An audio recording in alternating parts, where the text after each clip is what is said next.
And I guess I wasn't actually expecting you to call me, that kind of way, where I was Yeah. like, I'll just throw that in and then see what happens. And then suddenly you're like, oh yeah, to call her. And I don't really have I definitely don't have a question formulated in my mind, but I feel like it's an urge, like I don't know, like it's Yeah. interesting from the point of view of just what you were saying about free will. I was like, wow, where is this coming from? This desire to write call me or desire Yeah. to speak to you today. Yeah, Um, totally. Yeah.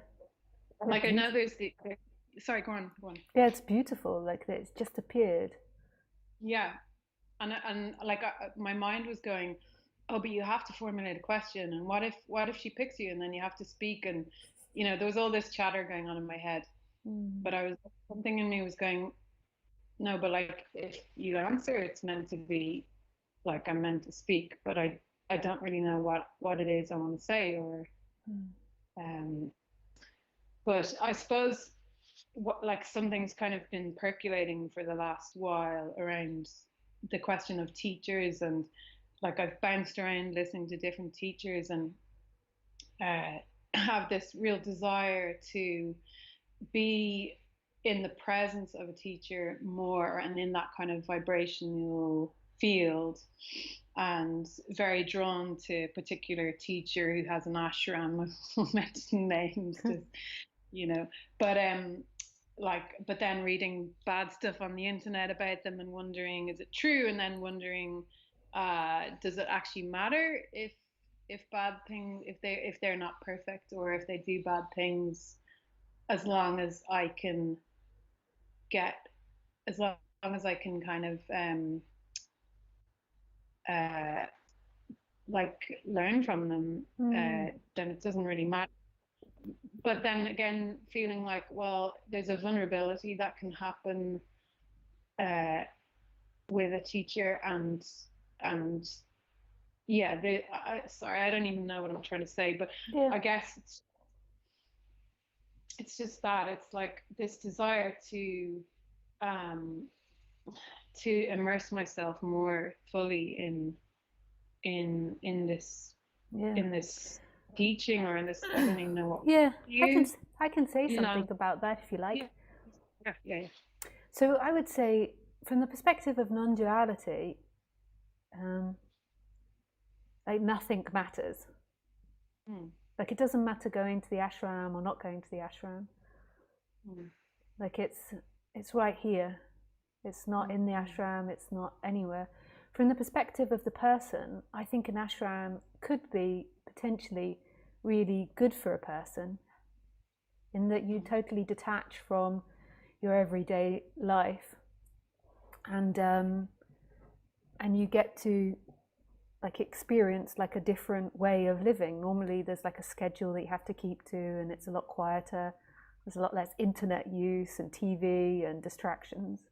So there is a really beautiful side. The thing is that when the person is changing and evolving, is that they are very vulnerable, like you say, and um, and in that vulnerability, it's well documented that people go to these ashrams or get involved in these organizations, and then there is a taking advantage of them mm. in that vulnerable state. Um, so yeah, and that's something just to hold. It's not something that you have to make decisions on. Like I went to lots of ashrams and teachers, and I loved it. And I also can see now when I look back that there was elements that weren't balanced on the psychological level, but I wouldn't change doing that. Like it was Mm, so great for me, and I really love everything that I did and delved into. I think at times I got traumatized by some of these things, mm, but I mm. still wouldn't change it. So Yeah. it's like,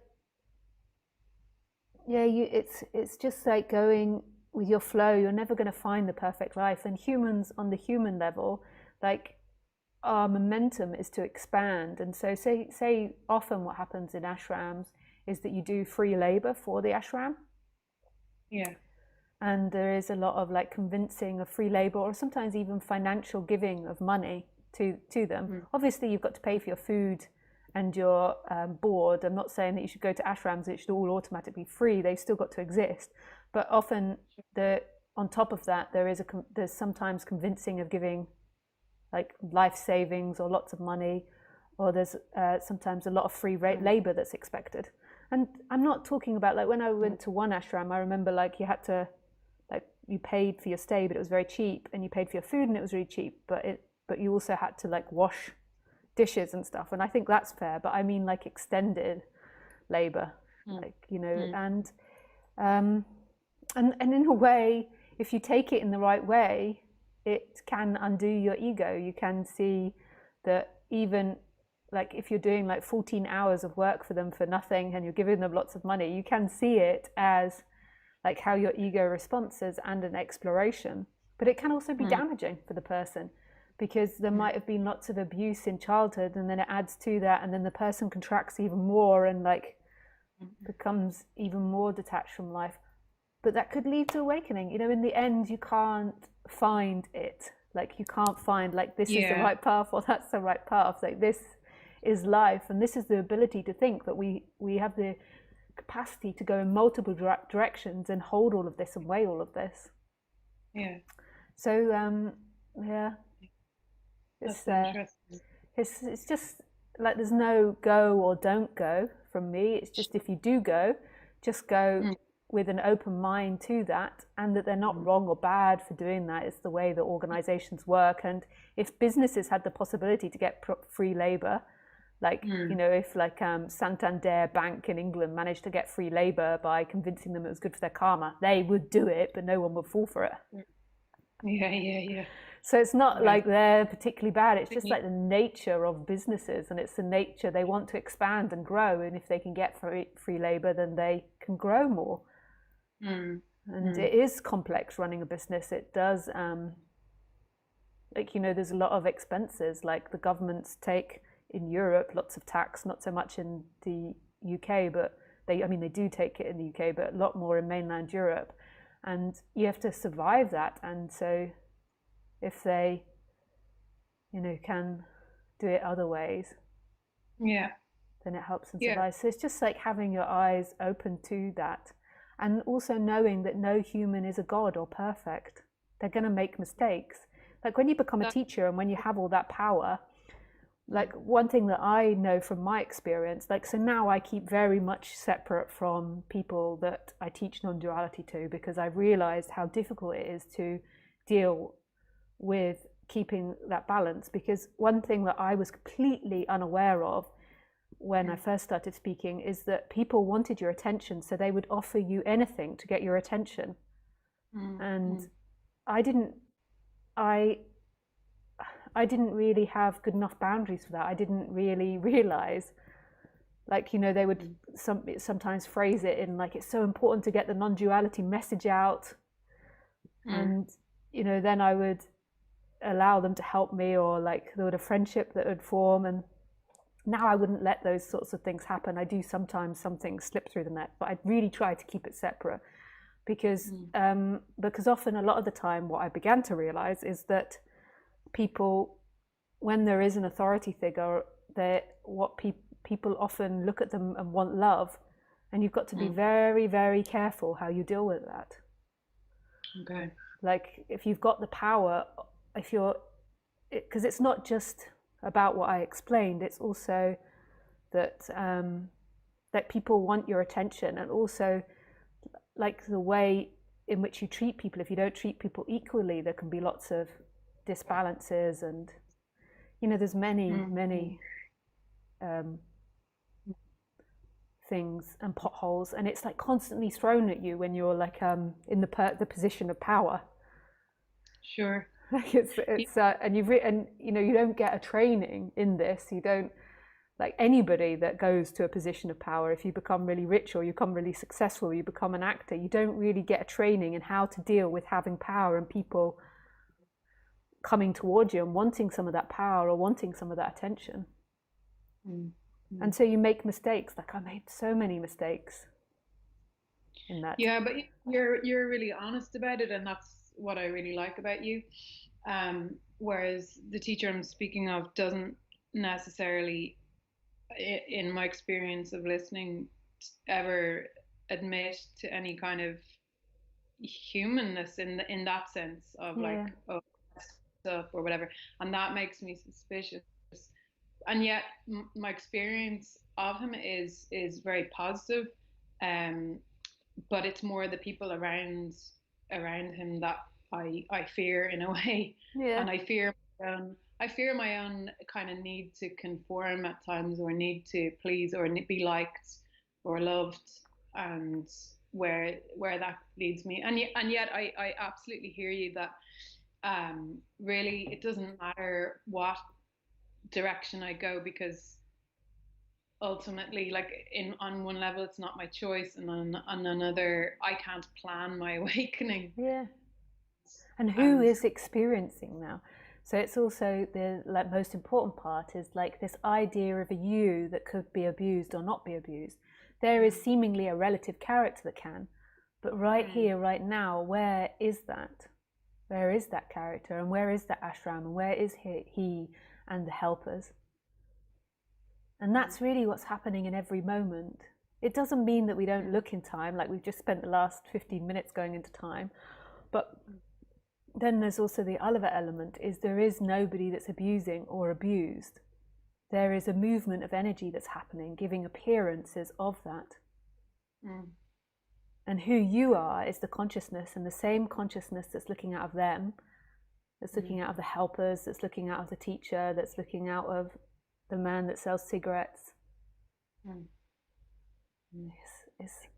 It's the same energy. It's just energy moving into different forms and transforming. So the thought of you, so the thought of, and the feeling of choice, that I'm going to choose to go there, is a movement of energy in the same way as somebody telling you you've got to work 10 hours a day in order to stay in the ashram or something, or in order to get a private viewing with the teacher, like whatever it is. Like that is the same energy. It's energy appearing in this, and there's something which never moves. And the freedom is not in getting life perfect. So it's not in working this out and like going to the perfect ashram or the perfect teacher, or saving yourself, or being concerned about this or that. Although those things are helpful in the human world in time, the actual freedom is coming back to what you are right now. yeah, Right here, right now, all the time, in every moment. That there's something here that's beyond that, that is free, always. yeah, yeah. It's only confusing when I view it through the kind of person. Yeah. Yeah, because the Um, person's got the ability to comprehend billions of different things. And the more yeah, intelligent we become, the more we'll be able to comprehend more things. And then the yeah, person will get more overwhelmed by choice. yeah. And like I feel often that I'm walking different paths simultaneously and not kind of getting anywhere because I'm not more single-minded, and yet another part of me just looks at it and goes, I don't need to be on any path. I just need to be right here. Yeah. And and I am, but yeah, it's in some ways I feel like there's nothing I can say to kind of to this. Like it's just, yeah. I mean, like games get played out, as you say, Mm. in in this in the Mm. spiritual scene, and as long as they are seen, or as long as they can be witnessed and stood back from, then they're just games. But if I buy into them, then they, as you say, it can be traumatic for the person. um and I suppose, the person in me doesn't want that. I don't want to Mm. choose a self-destruction thing. But Mm. I equally, I want to find a way to live in the world that feels uh like feels right, or feels good, or whatever. And Mm. this is a challenging time, and I'm finding myself searching for those answers Mm. in various ways. um Mm. Yeah, but totally. yeah, and going back to Eckhart Tolle a little bit recently, and just his whole thing about using the body. It's Mm. very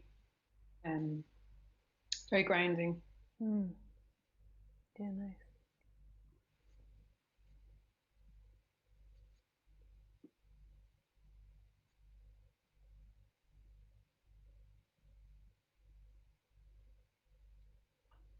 So yeah, it's not really a question. It's just